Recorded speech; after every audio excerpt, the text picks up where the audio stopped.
O dólar fechou e é isso, a maior alta diária desde junho de 20, ano passado, quando a pandemia estava espremendo os mercados no mundo inteiro. O que aconteceu, Naka? Olha, essa é a reação, esse aumento da aversão ao risco gerado por estar no Brasil. Hoje, para o investidor estrangeiro, estar no Brasil é um risco.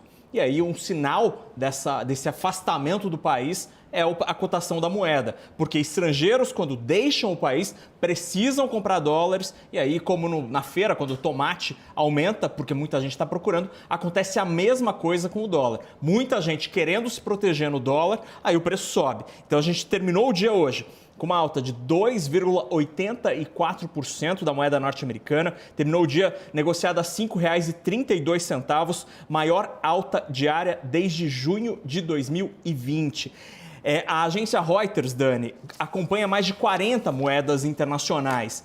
E o Brasil, infelizmente, foi a pior moeda do dia de hoje. Só para a gente ter uma ideia, a segunda pior moeda foi a lira turca, onde lá na Turquia o dólar subiu menos da metade do que subiu aqui, 1,5%. Outras moedas latino-americanas tiveram um comportamento muito melhor. O peso chileno, por exemplo, teve uma desvalorização que não chegou a nem 1% na comparação com o dólar. Por lá o dólar subiu 0,85%. Na Colômbia o dólar subiu menos de 0,5% e teve moeda, inclusive, que se fortaleceu na comparação com o dólar. Na África do Sul hoje, comprar um dólar está quase 1% mais barato do que foi ontem. Lá não foi feriado no dia 7 de setembro, por lá as coisas na economia tão mais tranquilas, na política tão mais tranquilas do que aqui, e por lá a moeda até se fortaleceu. Dólar caro no Brasil significa que a nossa moeda, aquela que a gente tem no bolso, na conta bancária, está mais fraca. Isso mostra que a nossa economia está mais fraca e é isso que a gente está acompanhando no tempo real aqui, vendo as coisas como a consequência das coisas que estão acontecendo em Brasília, Dani.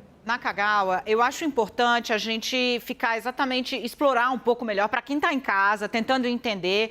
O que a gente vê, a Bolsa é volátil, sim, uma variação abaixo de 1%, 0,5 para um lado, 0,5 para o outro, queda ou alta, é normal. O problema é que a gente está tendo um descolamento dos mercados, né? No mundo está acontecendo um outro movimento, no Brasil a gente está tendo um desempenho ruim dos negócios e o real performando como a pior moeda entre as 40 avaliadas pelo instituto que o Naka consultou. Isso é risco Brasil.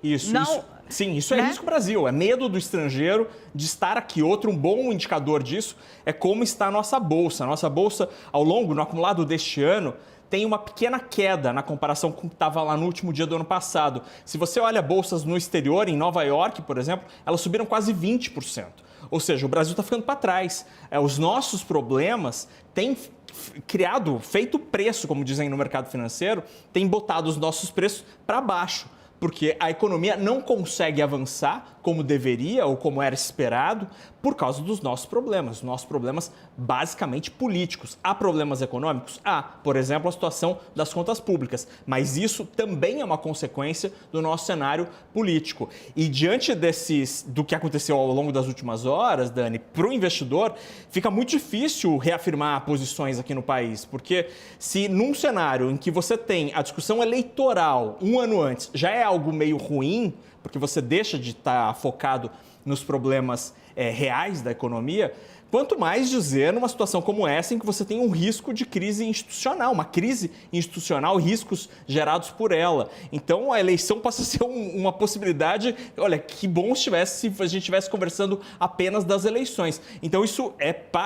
do ponto de vista econômico, um risco demasiadamente grande para que o investidor fique aqui. Então, cara, vende as ações, compra dólar e manda o dinheiro para fora, manda o dinheiro para os Estados Unidos, para a Europa, para o México, até para a Argentina, países que ele considera hoje menos voláteis, menos arriscados do que o país. Aí você machuca, hein, Nakagawa? Até a Argentina. Até a Argentina. Realmente... Argentina, olha, vou olhar aqui para você, Dani.